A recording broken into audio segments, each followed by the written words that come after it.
What's up, guys? How's it going? Got Hairdo here, Nate. Today we're just going to show you a quick variation of a push-up that you could use as a progression toward being able to do regular push-ups either for the first time or for more reps if you're struggling with those, which is really common.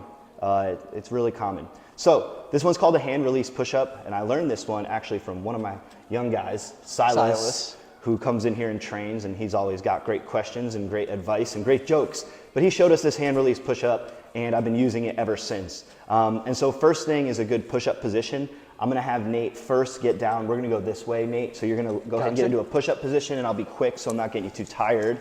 Notice a couple things. He's in a really good plank position. Lift your butt up a little bit higher. Good, right here.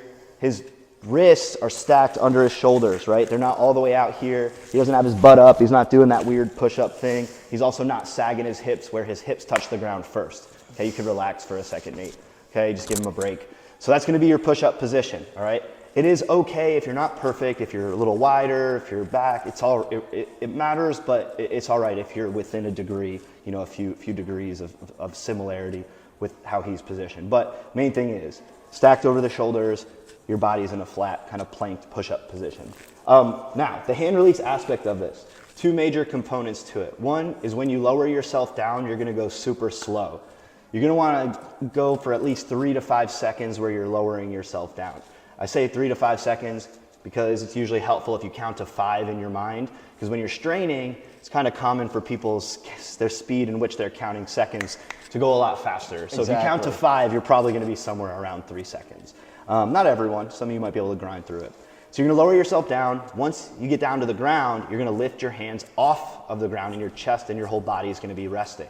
As soon as you do that, then you can kind of get a little bit more momentum into it and you could push and lift your chest up and get yourself out of the push-up position. So let's go ahead and see what that looks like.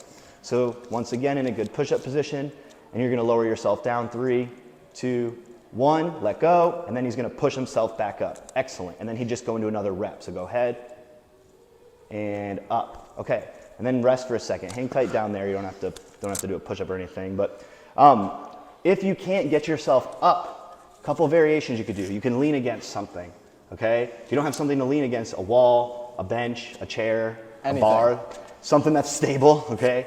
Don't want to see you falling over doing a push-up. You know, not funny for you, funny for us maybe. Exactly. So if you don't have any of that stuff and you can't get yourself up out of a bottom position of a push-up, you can do it from your knees. So let's see what it looks like from the knees, okay? And I'm gonna count for you, hold you accountable, okay? Go ahead in 3, 2, 1. He lifts his hands, presses back up, good. Or go into a regular push-up position. From the knees or from a regular standard push-up position, you can just lower yourself. So go ahead and lower yourself down, 3, 2, 1, good. And then from here, just find your way up. You don't have to do a push-up. You can get on your knees, exactly, and then go into the next rep. Because that lowering actually will help build strength, muscle tissue, and resiliency to be able to actually perform regular push-ups. And those ones where you lift off the ground and you just find your way back up, you could also do from the knees as well. But hand release push-ups or negatives, kind of thrown in there too. I think that's a good place to stop with these. Yeah. Got anything, Nate? Not that I can think of, kind of hit it all. Look at that. Thanks, Hairdo.